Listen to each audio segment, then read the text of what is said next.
The silence in that conference room was dead silent. 127 employees sat frozen as Margaret Sullivan, our CEO, slammed her manicured fist on the mahogany table. Even the usual phone buzzers and keyboard tappers went quiet. Every breath felt amplified in that space. "Stand up right now and apologize to my son for your incompetence, or clean out your desk," Margaret announced, her voice carrying across TechShield Aerospace's main conference hall.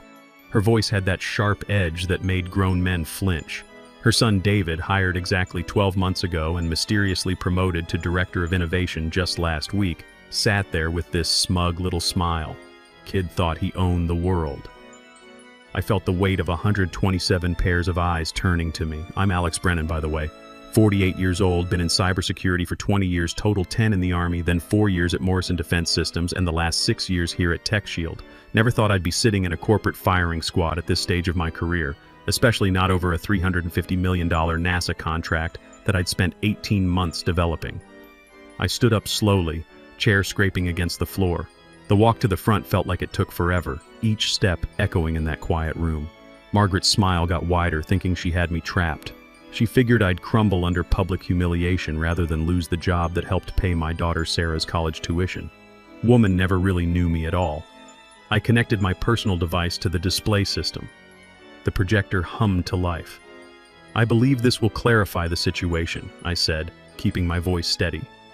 Margaret's smile vanished when I didn't launch into an apology. Instead, I tapped the screen. David's voice filled the room. "Mom, I totally screwed up the quantum encryption protocols for NASA. I accidentally left a backdoor in the AES 256 security framework. But don't worry, I already told everyone it was Alex's fault." Then Margaret's unmistakable voice. "Perfect, son. Keep blaming him for everything. Once this $350 million contract goes through, we'll restructure the entire department anyway. Just hold tight until our bonus clears." Shocked gasps rippled through the room. Margaret lunged toward me, her expensive heels clicking on the carpet. "That's private. Turn that off immediately." Our board chairman, William Bennett, held up his hand. "Continue," he said, his face hardening. I nodded and played the next recording. "Just delete his quantum key distribution protocols before the NASA meeting," Margaret instructed. "Say there was a version control issue. We need them to see only your framework, David." "But what if they ask technical questions about quantum entanglement encryption I can't answer?" David whined like a teenager who forgot his homework. "Then you look at Alex and say, perhaps you can explain why your legacy system failed these basic penetration tests. Make him look like an old-school dinosaur who can't handle modern threats with each new recording." Margaret's face lost color. David sank lower in his seat, no longer smirking. Kid looked like he wanted to disappear. The room stayed absolutely still as I disconnected my device and returned to my seat. Margaret stood frozen at the front, mouth opening and closing without sound. But I knew this was far from over. The real battle was just beginning. Look, let me back up and tell you how this nightmare started. Until exactly 12 months ago, I was the go-to guy for cybersecurity here at TechShield Aerospace. Spent 20 years building my reputation through solid work and battle-tested security frameworks. My colleagues respected me. Upper management consulted me. NASA specifically requested me for their quantum security projects. Then Margaret hired her son, David. I remember David's first day. Designer suit, expensive watch, introduced himself by announcing he'd graduated from Harvard with an MBA. Later, I found out he'd barely passed and been on academic probation twice for cheating on his cryptocurrency trading assignments. Should have seen that red flag coming. "Alex, you'll be mentoring David," Margaret announced during a department meeting 3 days after David started. "Show him everything you know about our quantum security protocols." I noticed several colleagues exchanging glances. Everyone understood what mentoring the boss's son meant, babysitting an entitled kid while maintaining my full workload. Been there, done that in the Army with generals' sons.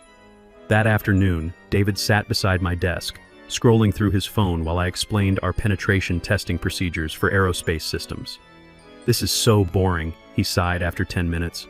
"Can't you just give me the executive summary? I mean, it's all about AI and automation now, right?" "Understanding the methodology is crucial," I explained. "Otherwise, you can't identify real vulnerabilities when you're securing satellite communications or navigation systems." "Otherwise what? My mom runs this company. I don't need to understand every technical detail. That's what junior developers are for. Yeah, I should have seen it coming right then. But I still believed in merit and hard work, still believed the system would reward competence. What a fool I was.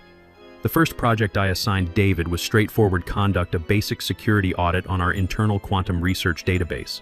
Standard stuff we'd done dozens of times for NASA clearance requirements. I gave him templates, clear instructions, and my direct extension for questions. 3 days later, at the department review, David presented a completely different analysis than what I'd requested. The audit was superficial, missing critical encryption vulnerabilities in our quantum key distribution protocols, and several conclusions contradicted our established security standards. When Bennett asked about the discrepancies, David turned to me with wide eyes. Alex told me to simplify it this way. He said the old quantum protocols were too complex for modern implementation. Every eye in the room turned to me. That's not correct, I said carefully. The instructions I provided were standard protocol for... Are you calling my son a liar? Margaret interrupted, her voice dangerously quiet.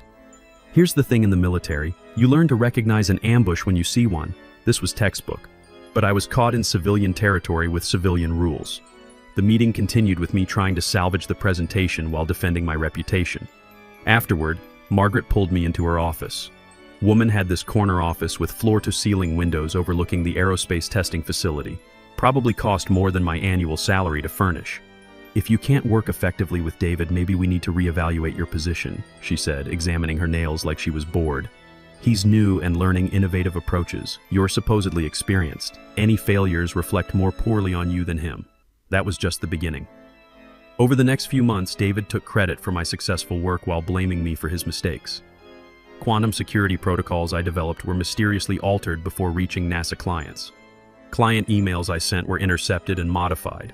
My performance reviews went from excellent to mediocre practically overnight. Colleagues who had once sought my technical advice now avoided me in the hallways. 20 years of building my career was dissolving before my eyes, and there wasn't anything I could do about it through normal channels. The breaking point came during preparations for the NASA Artemis cybersecurity contract. The biggest deal our company had pursued, $350 million over 5 years to secure critical communication infrastructure across 15 lunar and Mars mission installations. That's $70 million annually, enough to triple our current revenue.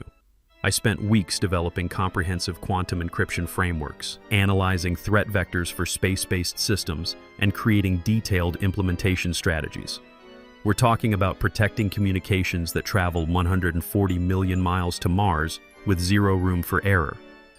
The quantum entanglement protocols alone took me 3 months to perfect. David contributed nothing except complaints about the long hours and questions about whether we really needed all this paranoid security for space missions. The night before our presentation to the NASA Review Board, I stayed late finalizing my protocols.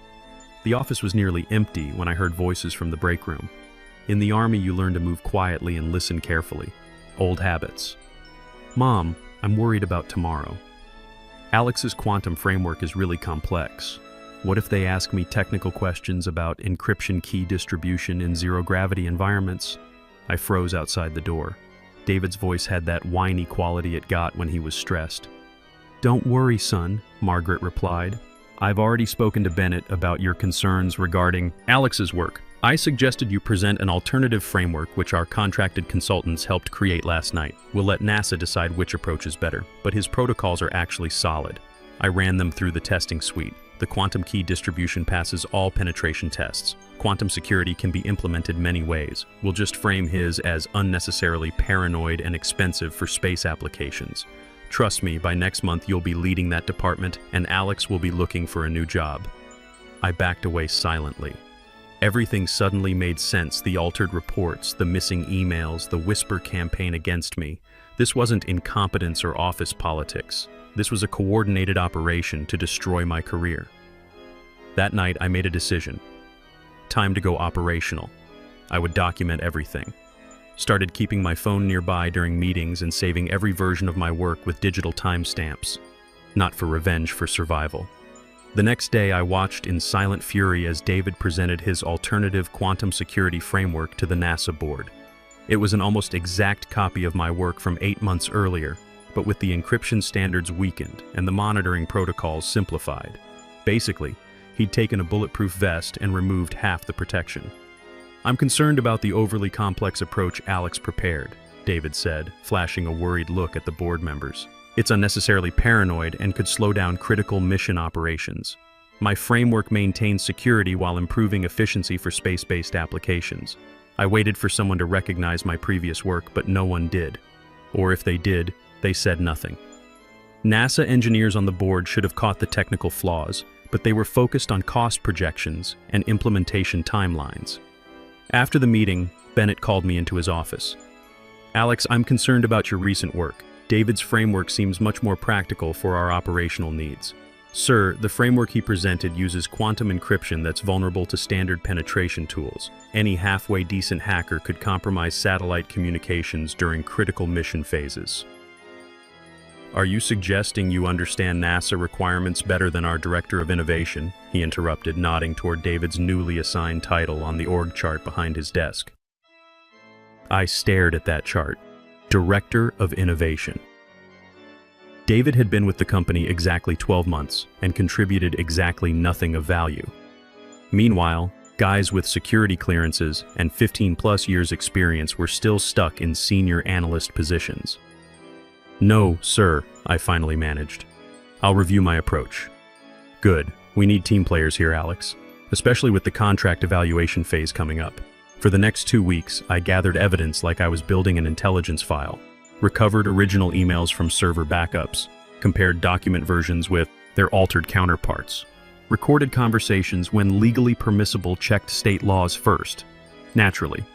But the real breakthrough came from an unexpected source. Madison Sullivan, Margaret's 23-year-old niece, worked as a marketing intern. Smart kid, computer science major at Stanford. Unlike her cousin David, she actually earned her position through a competitive internship program. Madison approached me in the parking garage one evening, glancing around nervously. Alex, I need to show you something, she said. My family doesn't know I'm doing this. She handed me a USB drive. Family dinner recordings from the past 3 months. Aunt Margaret and David don't exactly keep their voices down when they think only family is listening. I plugged the drive into my laptop right there in my car. The recordings were devastating. Detailed plans to frame me for security failures, discussions about selling simplified security blueprints to competitors, even conversations about embezzling bonus money from the NASA contract. This recording from last Sunday, Madison said, pointing to one file. They're planning to blame you for the encryption vulnerabilities they deliberately introduced into the system. Why are you helping me? I asked. Madison's jaw tightened.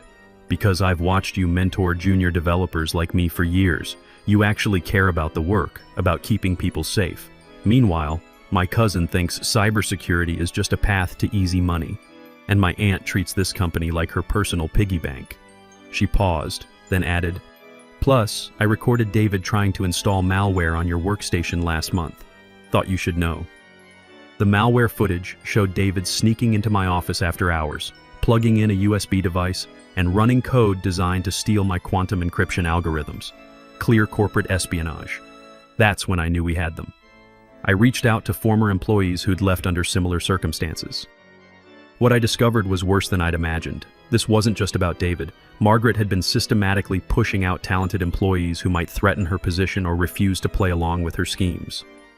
3 former employees confirmed the pattern. Jennifer Walsh, former quantum security specialist, forced out after refusing to sign off on substandard encryption protocols. Michael Torres, former penetration tester, pushed out after questioning inflated billing hours to government clients. Lisa Park, former compliance officer, restructured out after raising concerns about documentation irregularities. All had families, all had needed their jobs, all had kept quiet to protect their references. Jennifer gave me the most damaging information. Margaret's been selling watered-down versions of our security frameworks to Orbital Dynamics for the past 18 months, she said during our coffee meeting. That's why she needed David to present simplified protocols. They match what she's already promised the competition. Michael had documentation showing billing fraud. Look at these timesheets, he said, spreading papers across the table. David billed 80 hours a week for quantum algorithm development. I watched him play mobile games most afternoons. Lisa provided the regulatory violations. Margaret's been submitting false compliance reports to NASA about our security certifications. Half the protocols David claims to have developed don't even exist in our systems. The picture was clear. This was corporate espionage and fraud on a massive scale, not just nepotism gone wrong. Then came the week that changed everything. The NASA contract was proceeding based on David's flawed framework, and security issues were emerging exactly like I'd predicted. Rather than acknowledge these problems, Margaret decided to find a scapegoat. Me. The morning before the all-hands meeting, she cornered me in the elevator. "Tomorrow's meeting won't be pleasant for you," she said with that tight smile she probably practiced in the mirror.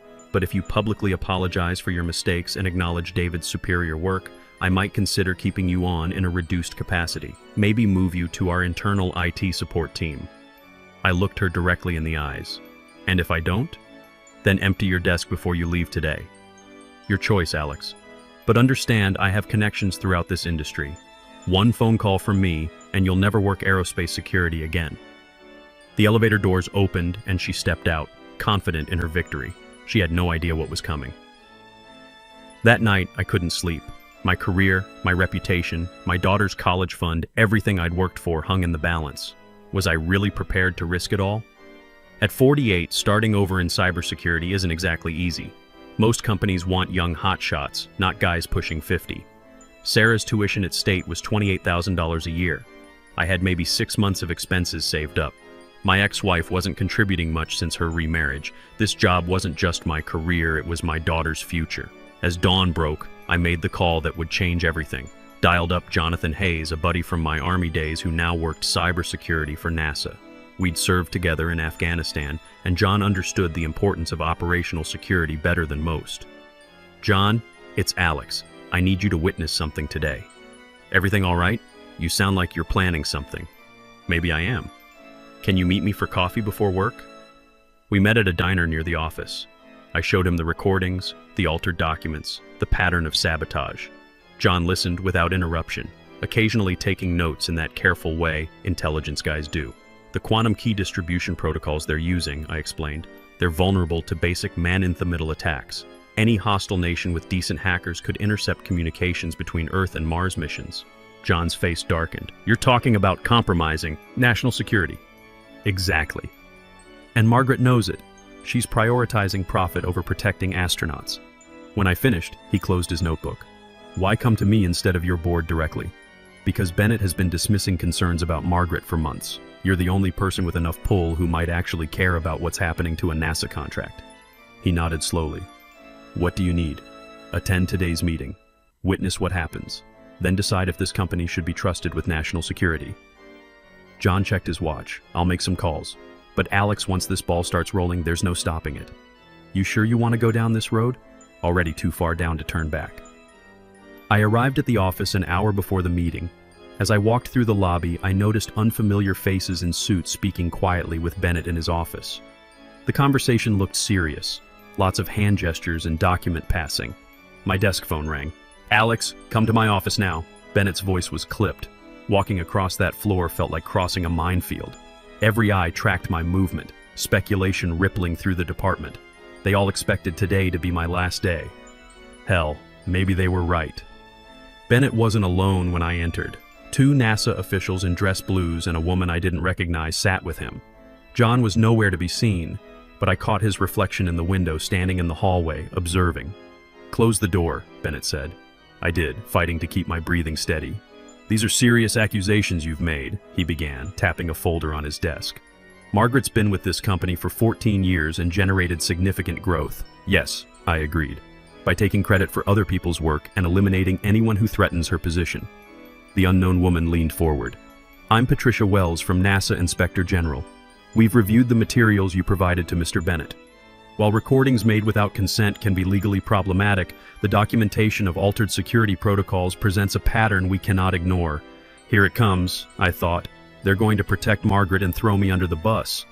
"However," Patricia continued, "the testimonies from former employees and the compromised quantum encryption framework present a national security concern that supersedes internal company politics." Bennett sighed heavily. "We're in a difficult position. The NASA contract is proceeding based on security protocols that may be fundamentally flawed." "They are," I confirmed.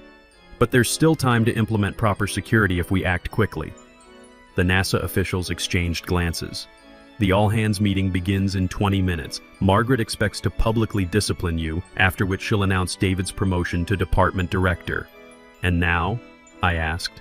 Now we want to see exactly how far they'll go, Bennett said. You'll attend the meeting as planned. Let Margaret make her accusations. Respond as you see fit.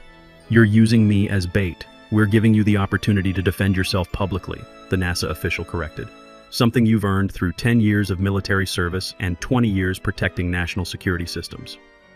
As they laid out the plan, I realized I was walking into a coordinated operation. If Margaret felt threatened, no telling what she might do or say. My evidence might not be enough. My career might still end today, but at least I'd go down swinging.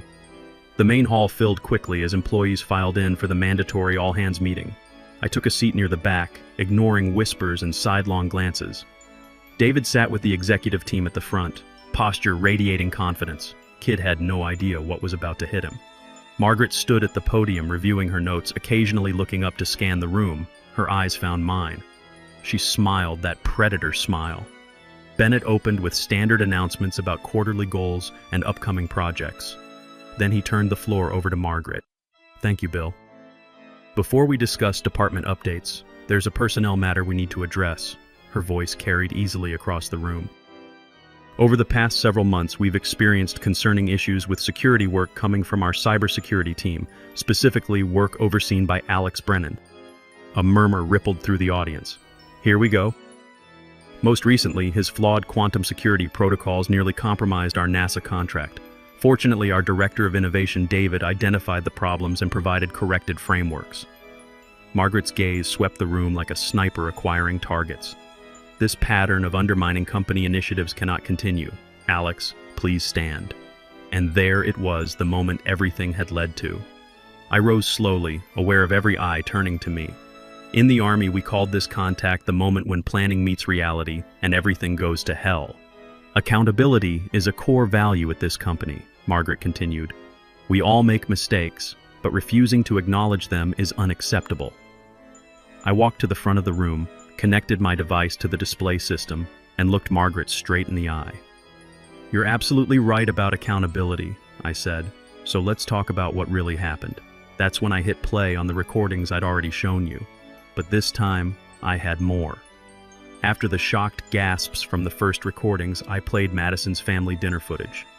David, just copy Alex's AES-256 protocols but weaken the key distribution.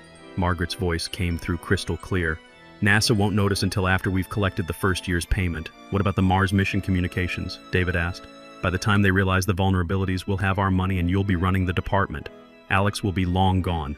The silence was deafening. You could have heard a pin drop. Then I played the malware installation footage. David's face appeared on screen, clearly visible as he plugged his USB into my workstation and ran code to steal my quantum algorithms. That's enough, Margaret shouted, completely losing it. That's private property. This is corporate espionage. You're right, said a voice from the back.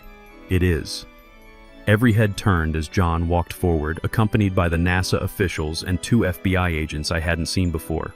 This meeting was supposed to be internal, Margaret sputtered. I invited them, Bennett said coldly, after receiving concerning information yesterday about potential national security violations. Margaret's face went white as she realized she'd walked straight into an ambush. She turned to David, who looked equally panicked. This is a misunderstanding, Margaret insisted, her voice getting higher. Those recordings are taken out of context. Alex has been underperforming for months. Ask anyone in his department. Actually, said a quiet voice from the third row. That's not true. Sarah Martinez, a junior security analyst I'd barely spoken to in weeks, stood up. Took guts for a junior employee to speak up like that.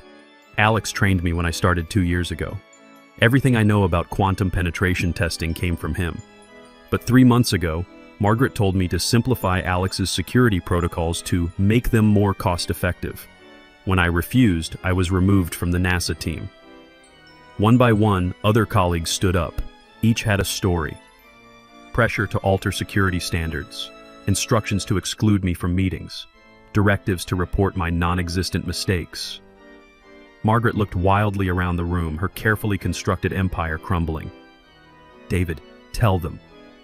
Tell them how Alex tried to sabotage you. All eyes turned to David, who seemed to shrink in his chair like a deflating balloon. I just did what you told me to, Mom. The FBI agents moved forward. Ms. Sullivan, we need to speak with you privately about these allegations, particularly as they relate to the security protocols presented to NASA and potential violations of the Economic Espionage Act. Margaret grabbed David's arm. Say nothing without our lawyer present, she hissed. Then, trying to salvage some dignity, she straightened her jacket and addressed the room.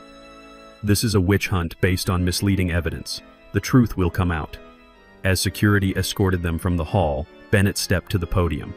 This meeting is adjourned. Department heads, join me in the conference room immediately. Everyone else, take an early lunch. We'll send communication this afternoon. People filed out in stunned silence, some offering quiet words of support as they passed. Others looked away, probably ashamed they hadn't spoken up sooner. Bennett approached as the room emptied.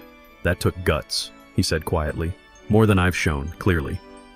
6 months later, I'm sitting in my new office, Margaret's old corner office, actually reviewing applications for our expanded quantum cybersecurity team. The NASA contract proceeded on honest terms after we implemented proper encryption protocols. Our stock took a hit when the scandal broke, but recovered quickly as clients responded to our new transparency initiatives. Most importantly, we implemented a comprehensive whistleblower program designed with input from employees who'd been victimized. No one would ever face what I had faced. My phone buzzed with a text from John. Lunch today. Have updates on the new quantum security standards for the Mars missions. I smiled, remembering how it all began. Not with some grand plan for revenge, but with a simple refusal to be silenced. The company promoted me to Chief Security Officer with a 45% salary increase. My first act was hiring back Jennifer, Michael, and Lisa with apologies and back pay. David ended up working at his uncle's auto repair shop, learning what real work feels like.